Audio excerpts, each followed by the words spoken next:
Hi everyone. Today we're going to start kind of what would fall into the category of like a new unit. What we're going to do is we're going to kind of hit all those same topics that we just discussed in the previous unit, but we're going to take a little bit of a different approach. We're now going to jump into the graphical sense of things.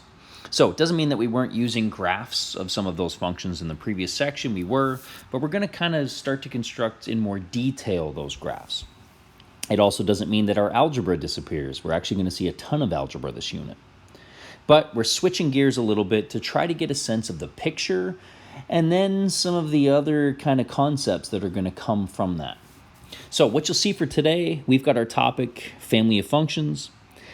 And rather than just filling in the blanks on your lesson sheet, remember, let's give it a read and let's make sure that we're good.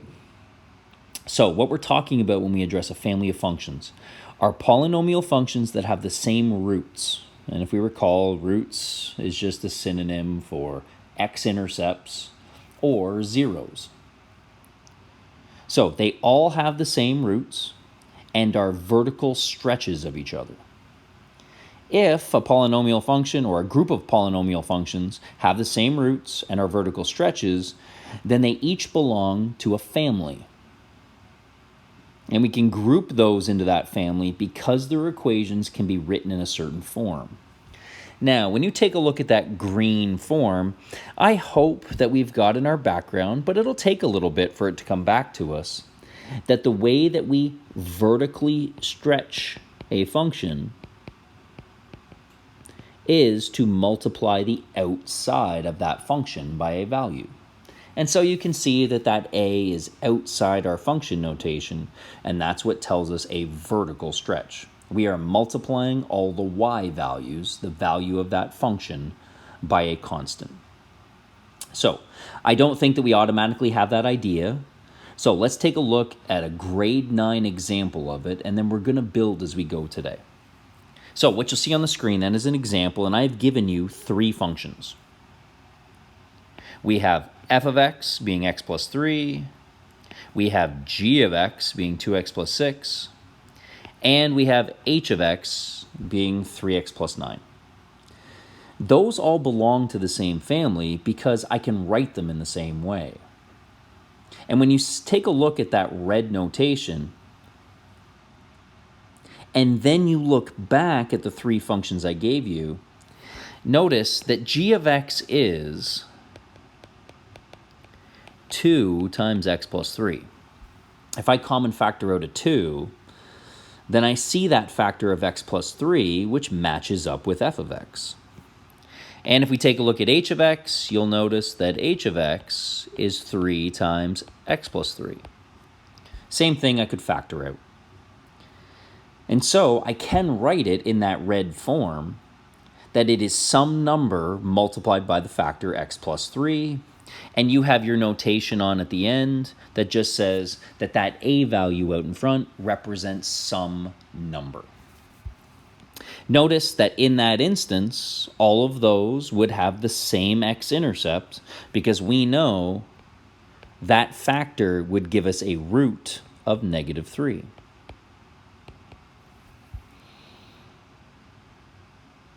Okay, what does that look like graphically? So down on your lesson page, what I want you to do is just take a moment and let's put down a quick sketch for each one of those functions. So I'd like you to pause the video now and just get down a quick picture for each.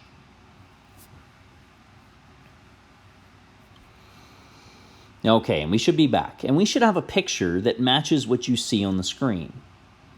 Now, in grade 9, you guys tend to talk about lines as having a certain steepness. And so we would often look at that red line, and since it has a slope of 1 and a y-intercept of 3, if I was going to make my graph square, so my scales on each axis were equal, then what that red line becomes is like my perfect 45-degree line. There's my slope of 1.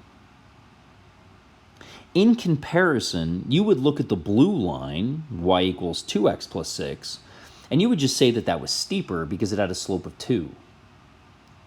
But I hope that we can also see that that blue line is the red line vertically stretched by a factor of 2. That is, I am going to take all of my y values on the red line and I am going to vertically stretch them by a factor of 2, so I'm going to double those y values. We don't tend to think about that when we think about it as lines because you guys have just been really good at addressing slope, steepness. But maybe we can see then that really all a slope of 3 compared to a slope of 1 is a bigger stretch, and so on. So hopefully we can see that the blue line and the green line are just vertical stretches of the red line, and they are vertical stretches of a line that has an x-intercept at -3. So that's what it looks like graphically to see a family if we're talking about lines. And so I just want to make sure we make a couple other quick notes and we're good. So we can make that concluding statement then that therefore that family of functions, and that's what you see in the red, that is my generic equation, my equation that represents all possible functions within that family. So it represents the equation for the family of functions that has an x-intercept of -3.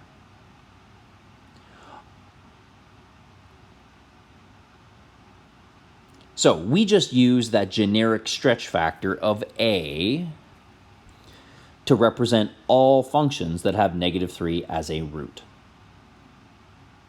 Importantly to note that have -3 is the only root. And important to also note that we're talking about a line with that feature. So when we talk about family, we talk about families of the same degree that are vertical stretches of each other with exactly the same roots. Okay, what I want to do is I want to make sure that we are good with a family. And so what you'll see then on the second page of your lesson handout is there is the first example that I want to go through today.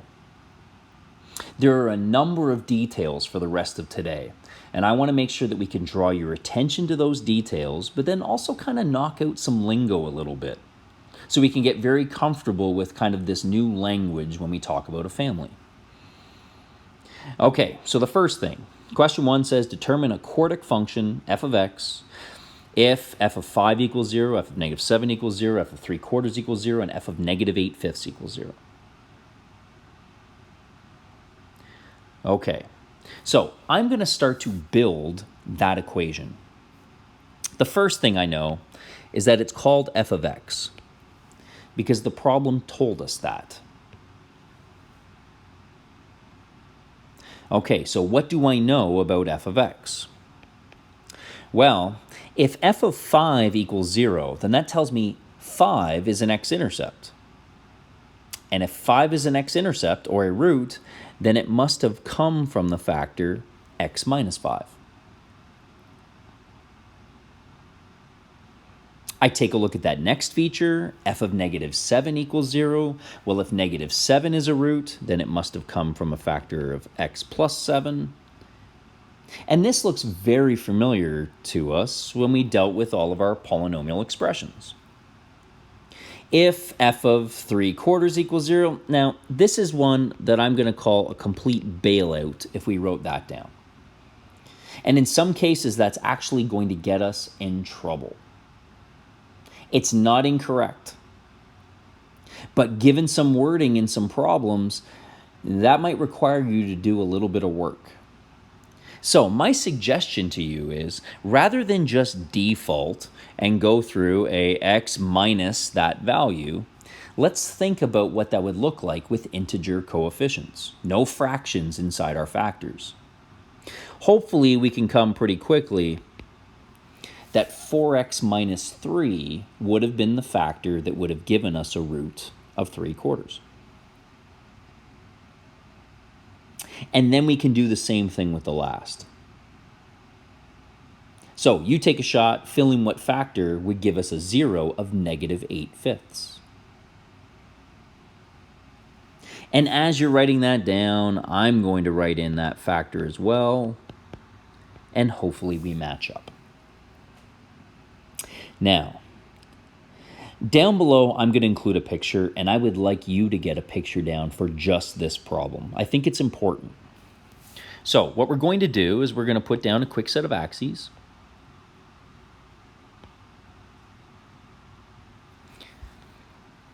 And I'm going to go through and I'm going to label all of those x-intercepts. So I might have like 5 down here and -7 down here, a little farther away. And then I got like a tiny little 3/4 and a tiny -8/5. Again, it's not exactly proportional, but it's pretty close. If I was to put a sketch down for that function, well, if we were to expand that right now, we would have a positive leading term, which means my graph goes forever up to the right. I'm going to erase that because I just really don't like my curvature. Because each one of those factors shows up once, I know I'm going to cross like normal.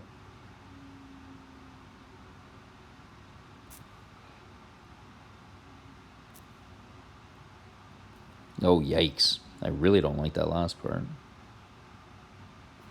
And we get something like that. Okay, now I want us to look back into the problem, and I want us to recognize that we have some details that we need to kind of examine in on. The first thing I want you to notice, don't overlook that word. It seems really generic to us, and it should, but sometimes it being generic means we gloss over it. It's a super important word. The question said, determine a quartic function. Well, is my blue equation a quartic function? Yes.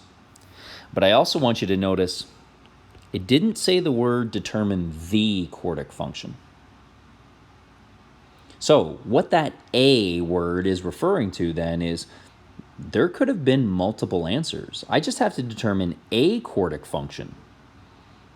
There wasn't a one specific quartic function that matches those properties. So I'm going to go through and just get rid of that the so we don't make any confusion. But I want us to recognize that we could have had other answers to that. Like that is, wouldn't this red graph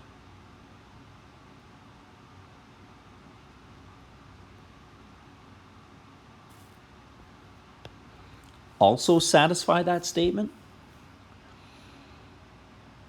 And notice that relative to the blue graph, that red graph is steeper. And so if I was going to make that graph, then really I should be vertically stretching that blue graph. So maybe I vertically stretch it by a factor of 2. Notice I could have created another equation that would have satisfied all those properties.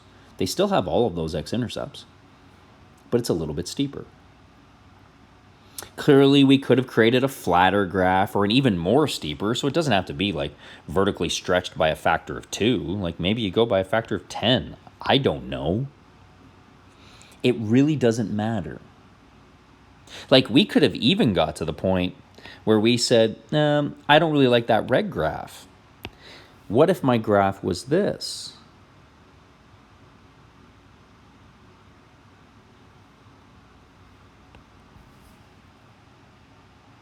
Well, if it was the green graph, then everyone should know what type of number we would have to put out in front by multiply.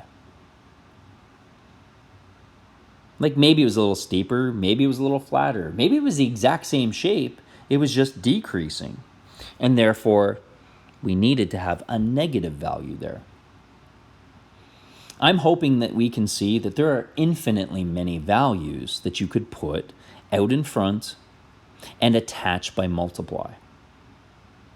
Really, the only mistake you can make in this instance is to say, oh, okay, so I can put anything out in front there. Oh, okay, well, if I can put anything out in front, I'm going to put x. And I want you to stop for a second because we should be able to recognize that you cannot put a variable there. If I was to expand that function now, what degree do I get? Notice we'll get degree 5. It's no longer a quartic. So as long as my stretch factor is a constant, then I can put any number I want there. Your answer to question 1 is satisfied with the blue statement. Don't bother expanding, leave it in factored form. You are good.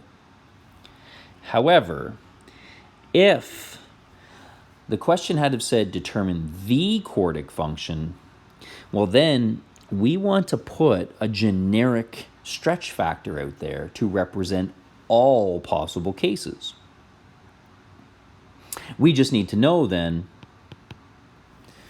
that implies that A is an element of the real numbers to ensure that that doesn't include a variable. Okay, I think we should see that our answer to question 1 was actually really quick. Our discussion of the theory behind it took a little bit longer, but I'm hoping that that gives us a good basis for moving forward. Okay, let's take a look at another problem. I want you to take a look at question 2 because we have a ton of notation in there, and I want us to make sure that we're good. We're going to actually take a little bit of time to go through 2 because I want to play with 2 a number of different ways, and I want us to see all the details in there and then give us a way to be able to talk about this problem to simplify it as much as possible. Okay, determine the quadratic function if, and on those bullets you've been given 3 properties. The first one, f of negative 2 equals 0. The second one, 3 is a 0. The last one, passes through 1, 4. Okay, I'm going to shrink that problem down a little bit and just slide that up. And now we're going to work our way through problem 2. Okay, the first thing that I notice, it says the. So I'm looking for a specific quadratic function. Okay, the second thing I notice, we're talking about a quadratic. And I know what a quadratic means, so we need to build that. The next thing we notice, it starts with f of something, which tells me that my quadratic function is called f. And now we start to take all those properties and we start to build the equation to that function. Okay, it says f of negative 2 equals 0.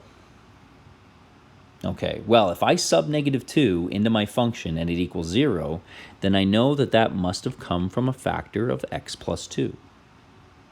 There is my first property taken care of. My second bullet says 3 is a 0. Well, it just explicitly tells me that 3 is a root then. Well, therefore, it must have come from a factor of x minus 3. Second property, taken care of. Well, I take a look at what I have in f of x, and if I was to expand that right now, then I have a quadratic. So I satisfy the fact that I have come up with a quadratic function with those zeros. But I've completely ignored this last property for right now that says that that quadratic function must pass through the point 1, 4. Okay, what I'm going to do right now is I want us to hop off to the side and we're just going to draw a quick picture. So let's put on a quick set of axes and we're going to put all the details from the problem. Negative 2, when I sub it in, gives me 0. 3 is a 0. Okay. I want you to take a look in blue. Because if I was to sketch blue with only thinking about the roots and then the direction of opening, we should be good that my parabola would look something like this if I just went with the blue.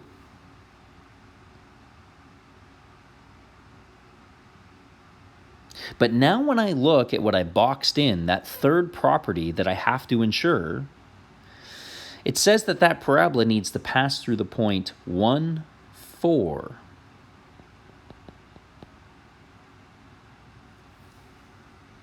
Okay, clearly the blue parabola does not pass through that point. So what we need to do then is we need to come up with a way to vertically stretch that, to affect it vertically, to make it go through that point. Okay, at the very least, we can plug in our stretch factor then to ensure that we're coming up with the quadratic function. And I'm going to bet and say, just from looking at that picture, you guys are able to come up with some property about A. Do not include it in A yet, but come up with at least a property, something you know about the value of A. Are we good that we at least know that A right now would have to be a negative value in order to get it to pass through that point? Okay, I also want to be very clear here that it doesn't all of a sudden mean that that point at 1, 4 is your vertex.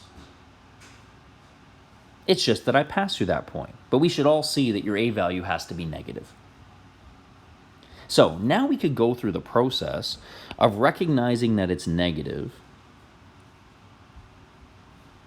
but also still having to ensure that we stretch it by the right amount, make it steeper or flatter to ensure that it goes through that point.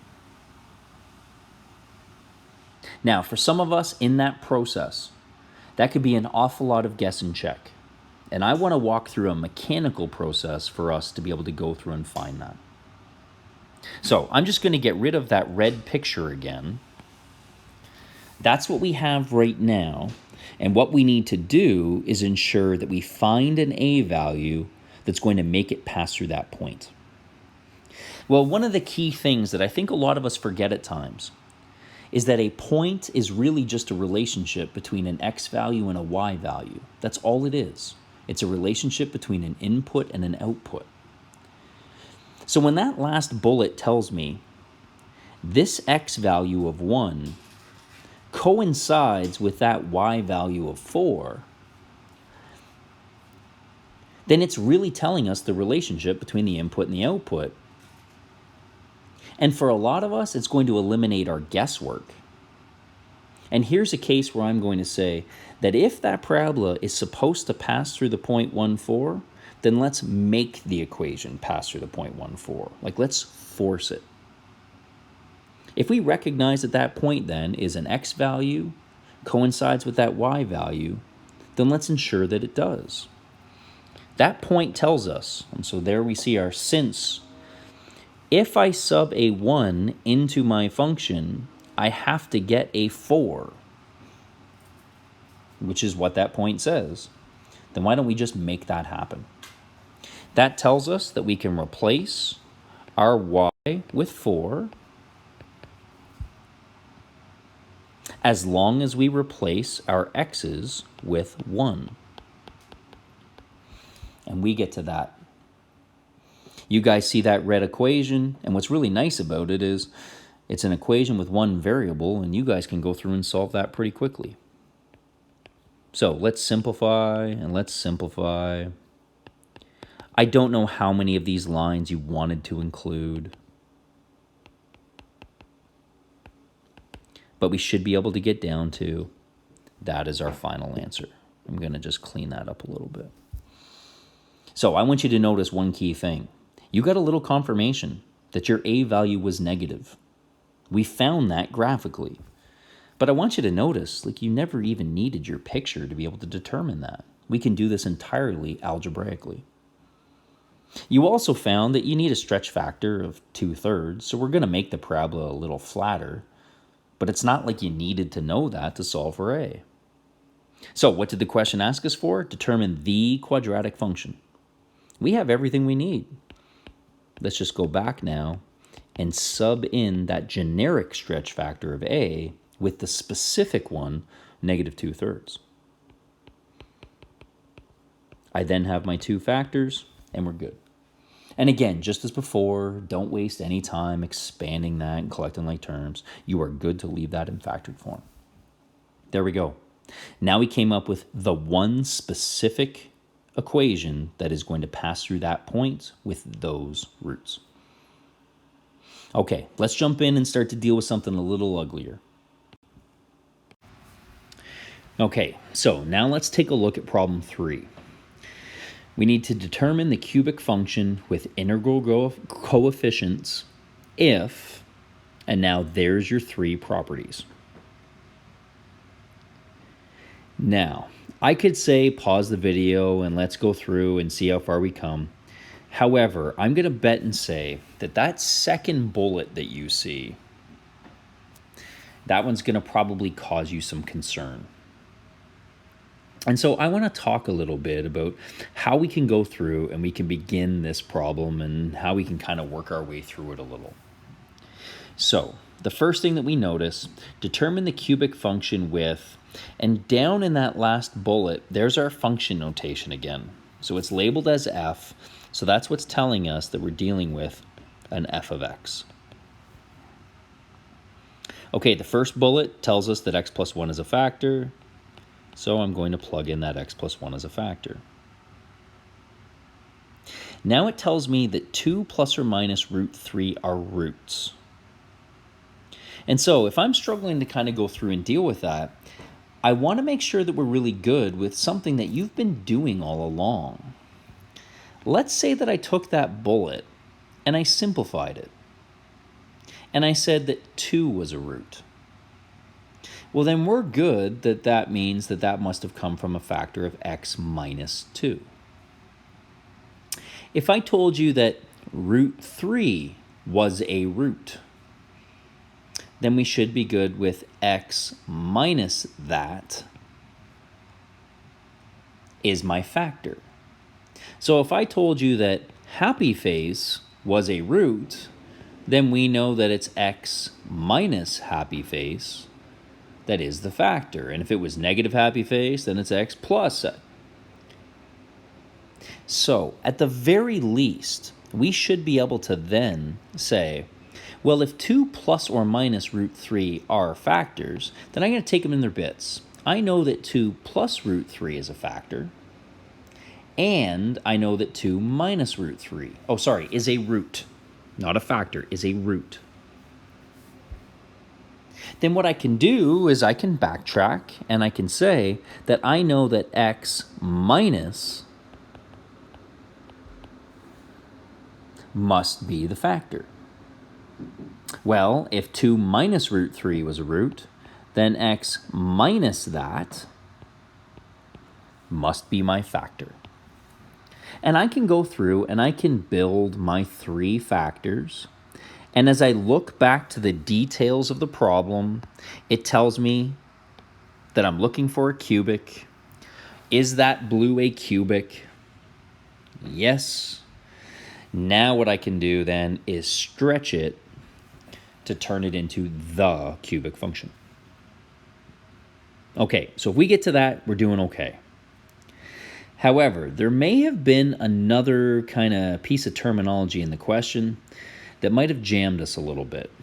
And I want you to notice this statement of integral coefficients. What that means in the problem is it means all of your values, your coefficient on a variable, your constant, all of them must be integers. And I want you to notice that right now,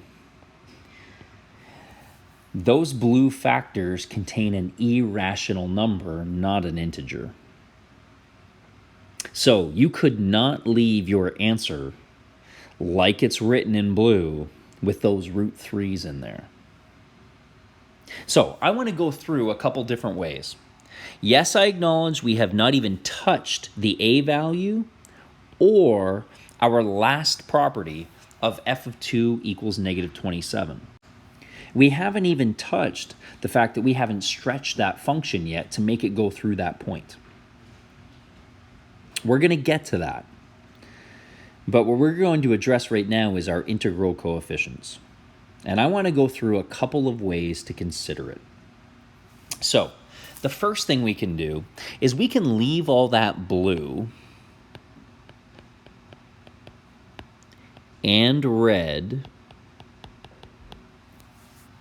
And then we can take those last two factors and let's expand them. So I'm just going to put brackets around those last two so that we can see that what we're going to do is we are going to methodically expand all those brackets and so on and so on. Okay, that's our action. So I'm going to get rid of all those green arrows and brackets. So maybe the first thing we like to do is let's simplify inside each one of those factors first. And now we can go through and we can expand. So I would recommend to you, let's go ahead and let's expand the brackets on the inside.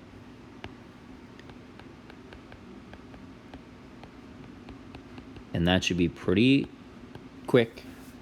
And now we're going to expand those last two. I have 3 terms times 3 terms, which means when I expand that, I'm going to get 9 terms. But then I should get a bunch of stuff that's going to simplify. So I'm leaving that a times x plus 1, and I'm going to expand in green. So I'm going to take my time. I get an x squared minus a 2x plus a root 3x. And then I end up with a negative 2x plus a 4 minus 2 root 3. Then I get a minus root 3x plus a 2 root 3 minus a 3. And we come in on those 9 terms. Now, since this is still pretty early for us, when we go through and we expand that, I just want everybody to take a look at what they wrote on their page and just make sure that everything is very clear. It's these 2 terms that I've underlined. Be very careful when you write a root 3x that we don't leave any doubt of is the x under the root sign or should it be outside the root sign. Notice the way I just wrote that in purple, I don't know, it's kind of iffy. And so we can either write it as clearly the x is out, or you can actually see it written in that form where it's x times root 3. So you be very careful as to how you write that expression. Okay, now that we've expanded it, we're going to collect like terms with what we have in the green brackets. And so I only have one x squared term. As I scan my way across, I'm going to notice that some things cancel out. Like, I do have this positive root 3x and a negative root 3x. So the only x terms that I have that can collect are my negative 2x minus 2x. That takes care of all my x terms. And now when I go through to put my constants together, I notice that this negative 2 root 3 and a positive 2 root 3 cancel out. And all I have is my 4 minus 3, and there's my plus 1. So we can work our way through, and we can collect like terms and get to that point.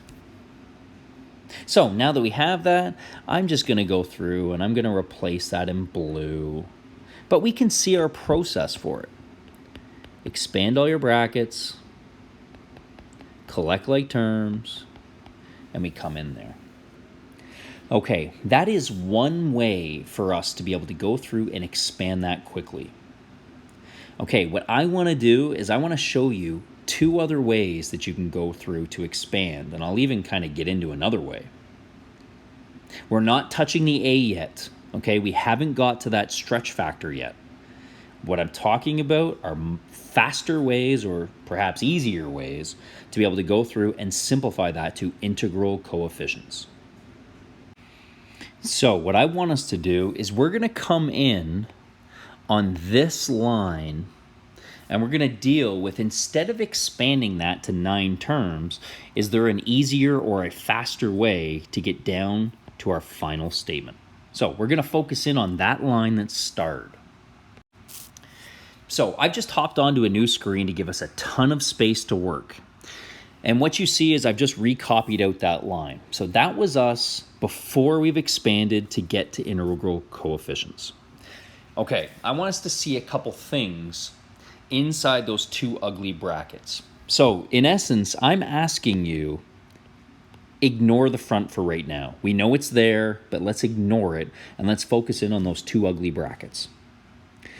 Okay, some of you guys may see something within those brackets. And if we actually group something a little bit, if I look, both of those brackets start off with an x minus 2. And both of those brackets end with a root 3, and they have opposite signs in between. What you may notice is in those ugly brackets, we have conjugates. If I think of x minus 2 as the first thing in both brackets, then I have conjugates. And I know that conjugates expand to a difference of squares. And so I could view that line then as, yes, I still have the stuff at the front, but remember, that's not my focus right now. I am going to expand that last set of brackets. I know when I expand conjugates, I get a difference of squares. And so what I have then is the first thing squared minus the last thing squared. So there is my x minus 2 squared, and there is my root 3 times root 3. So now all I have to do is go ahead and expand and collect like terms. And so when I expand that, I've got my x squared minus 4x plus 4 minus 3, of which most of you will end up doing that in your head.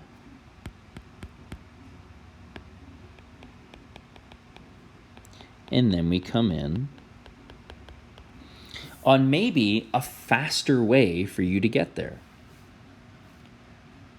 Now, the reason why I really want to show you this is because that will always happen. And I want you to think of how rarely we get to answer that question with an affirmative, an always or a never. Notice that when you solve and you get your roots, then quite often, we're going to end up getting roots like x equals negative b plus or minus square, right? Like we're getting our roots that are going to be irrational. That you are always going to get an answer that is going to be like negative 3 plus or minus root 17 halves. But notice, you always get two of the exact same root, just different signs in between. And so because of that, those two brackets that you produce in this line will always be conjugates if we group the first two terms together. So that's one shortcut that you can always use to be able to get to integral coefficients. Okay, there are some other ways to be able to deal with it. I want to show you a different way that goes right back even to the heart of it, like right back to the beginning.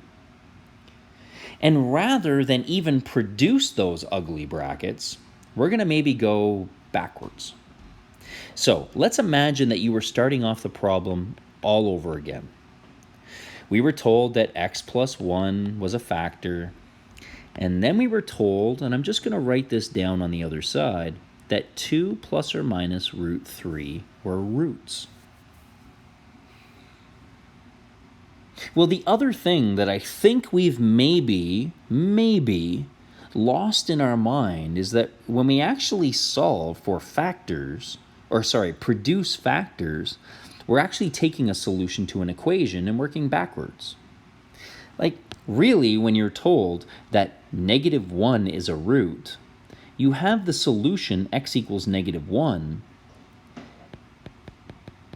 for what is a value of 0. That's how we get that factor. It's what makes a value of 0. So I can take my purple then, and I can go backwards and set that equation equal to 0.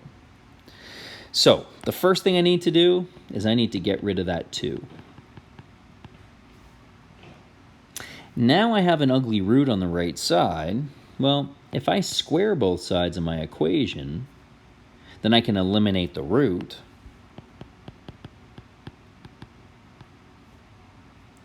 And now I can expand my brackets. And now I can get my expression, or my equation, equals to 0. And that's what allows me to produce that second factor. And there we go. The fact that we were able to go through and kind of rearrange an equation again, like in essence work backwards, I hope we can see that really what would have happened was you would have had this quadratic factor and you would have gone through and then used quadratic formula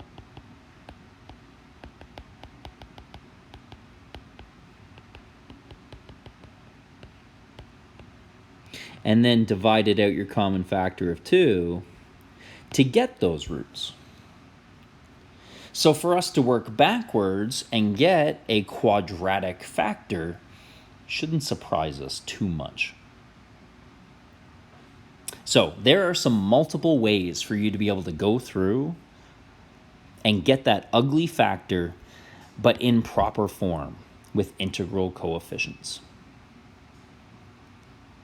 Okay, finally we can get to the point where we're going to actually answer the problem.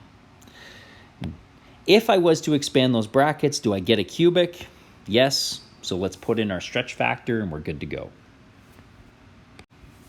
If you recall, we were told that f of 2 gives me negative 27. And that was the last bullet that we had. So that tells me then that I have to go through that point. And so therefore, since f of 2 equals negative 27, then I know that wherever I see my y value, negative 27, I get that y value if I replace all of my x's with a 2. Now you have a basic equation. You're able to go through and solve. There's your grade 9 equation. Again, I don't really care how many lines you show me on that. They're all just operations. You are simplifying. We get down to an a value of 3. The only thing left to do then, let's go ahead and state our actual equation. There's our stretch factor. And there are our factors. And there we go. So hopefully not too bad. What made this example really ugly is that I gave you uglier roots. But we've walked through a number of ways to be able to get down to integral coefficients pretty quickly. Okay, let's jump into our last one for today. I want you to give the problem a read, and this is going to be an instance where I want you guys to get going on your own. So, give the problem a read. I want you to start it off, and we'll see if we match up. Pause the video now. Okay, so we're back. So, I'm just going to shrink this down again to give us a little bit more room to be able to work through. My guess for us to go through and start would have been something like this. Okay, we see that we're building a cubic function, and you've got all those f's in there, so we know it's called f of x. I bet that I would have had a bunch of people that put in their stretch factor, said f of 2 equals 0, so we have a factor of x minus 2. You've told that 3x plus 2 is a factor, so that is my factor. And now we're going through and we're trying to sub in our points. I need to stop there for a second because I'm going to argue that that is probably the most common mistake that we're going to make. And I would argue to you that we've missed a key feature of every solution we've done up to this point. That if you wrote that down that way, you've actually missed a big concept that we've been going through. And in your mind, you actually just said like, oh, so we've got this stretch factor out in front, so we put this a out here, and then we write out all the factors. And I got to stop you, and we have to go back to the way we actually approach this problem. So I'm going to jot a couple things down off on the side, and I just want you to see this is what we did. The problem told us that it was quadratic, maybe. And so we started to build our function. We had one factor. We then figured out the other factor. We then said, is that function quadratic? We responded yes, and so therefore we put a stretch factor. Maybe the problem told us it was cubic. And so we found one factor. We found another factor. Like, this is our last problem. And then we said, yep, that's cubic. And therefore we put our stretch factor in. I want you to take a look at what we have in blue there and notice I can't stretch that function yet. Because what degree is the function supposed to be? Cubic. And what do I have in blue? I only have a quadratic right now. And since I only have a quadratic, then I can't stretch it yet until I ensure that I have the proper polynomial. So I'm just going to get rid of that green. The stretch factor is the last thing that I can put into my problem. I can only stretch once I have the proper type of function. So I'm stuck right now looking at it going like, well, here's my problem though, is that like that gives me a point and that gives me a point. They don't give me another factor. But I need another factor because it's cubic. Okay, well, if you need another factor in there, then I'm going to tell you, put in another factor. Just put in a generic factor. And so some of us will default to this. And I want us just to stop for a second and recognize that that's not as generic as what it could be. Like, you look at that x minus b, and what that says then is there has to be, let's say, a third root. But because I wrote x minus b, that third root has to be b. It has to be an integer. Well, what if that third root was supposed to be a fraction? So notice that that generic root that we just put in wasn't as generic as what it needed to be. And if we put in an ax minus b or an ax plus b, it doesn't matter, they're variables. Now that's as generic as what it could be. Now that affords that root to be a fraction or an integer. Now I'm going to have some people who go, okay, so now that is cubic, so now I can put a stretch factor. No. In part for a number of reasons. First off, we can't use a because we already have a in our green factor. And so maybe some people then go like k. And I know you wouldn't have maybe defaulted to k, but k is often used as a factor change, so maybe I use k. I would not do that either. Because I want you to see a key feature. Don't write this down yet, but this would be my next action. I could then say that since f of 1 equals negative 25, then my function value of negative 25 occurs as long as I sub in 1 for all my x's. Well, now I've got my negative 25 equals, and I have a negative 1 times 5, so there's a negative 5k, a plus b. But watch what happens now. Like, you're going to want to expand those brackets likely. And I just want you to see one key feature.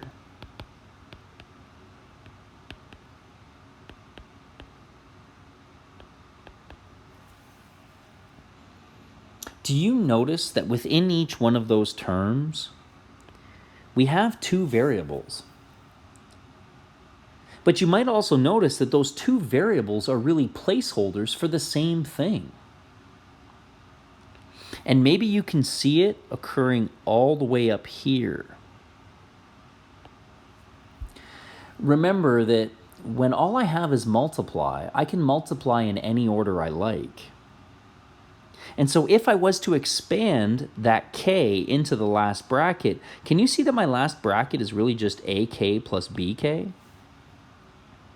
And I'm going to argue to you, why would you ever use two variables to represent one missing value? Use one variable to represent one value. Why would you complicate things with multiple variables if you didn't need to? So I'm going to get rid of this whole mess because incorporating a k wasn't needed. And maybe more importantly, it's going to make it that you don't have enough information to solve the problem or easily solve the problem.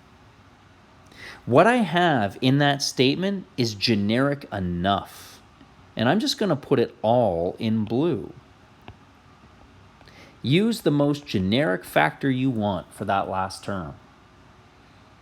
And at any point, if you say, but wait a second, I don't have my stretch factor, I'm going to tell you, you do have your stretch factor. It's right there. That we're actually multiplying that last factor by something. We'll just see it in our coefficient. So let's see this play out if there's any confusion. Okay, I'm going to take that first point and I'm going to sub it in. Since f of 1 equals negative 25, then negative 25 equals 1 minus 2 is a negative 1 times 5 times a plus b. Now, I would guess that most of us would do something like this. But I just want to stop you for a second. I know that we've built up some years of instinct that kind of go, if I see brackets, then I expand. But maybe we can stop you a little bit. If I get rid of that purple line, I want you to notice on my red line, that negative 5 is multiplied by everything on the right side, the entire a plus b. So why don't I just divide it out? And if I divide out that negative 5, then I come in on that equation, which is a lot simpler, and it's more direct. Divide out your coefficient. Now, I do need to clarify that, like, let's say that that negative 25 on the other side was like a negative 23.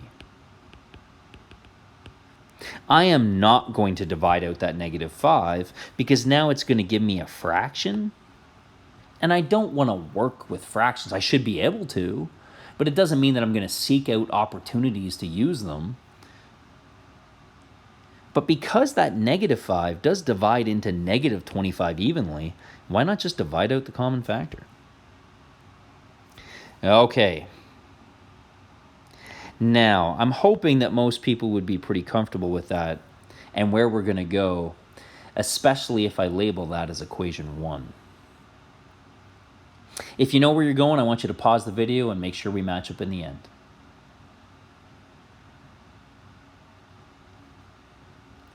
If we paused it, we're back. Otherwise, we're going through this together, and I'm going to now take my second point. Now that tells me that my function value is negative 112 if I replace all my x's with negative 2. 3 times negative 2, negative 6, negative 4, negative 2a plus b. So there is me subbing in a negative 2 everywhere I see my x, and then I set it equal to negative 112. I can do the same thing again, and I can divide that out. Like at the very least, I know that I could divide out this negative 4, because I do know that negative 112 will divide by negative 4 evenly. Like my negatives will divide out. 4 goes into 125 times and into 12 3 times. So that becomes a 28 equals negative 4 times negative 2a plus b. But then I could divide out further because that negative 4 goes in, and then there's a negative 7. And there we go. So there are my two equations. We should be good to be able to solve that through elimination, especially if we do it quickly. And so if I was to take equation 1 and subtract equation 2, then 5 minus negative 7 is 12. A minus negative 2a is 3a, and my b subtract b cancel out. Perfect. I get an a value of 4. I can now sub a equals 4 back into one of my originals, and I'm probably subbing it into 1. 5 equals 4 plus something, so b equals 1. Okay, the only thing I haven't done is actually answer the question. I have to determine that function, and so therefore make the substitution then. I have one factor, the other factor, and now I know that last factor. It was an a value of 4 and a b value of 1. And there we go. So hopefully you guys can take a look at problem 4 and you can see what was the big wrinkle in number 4.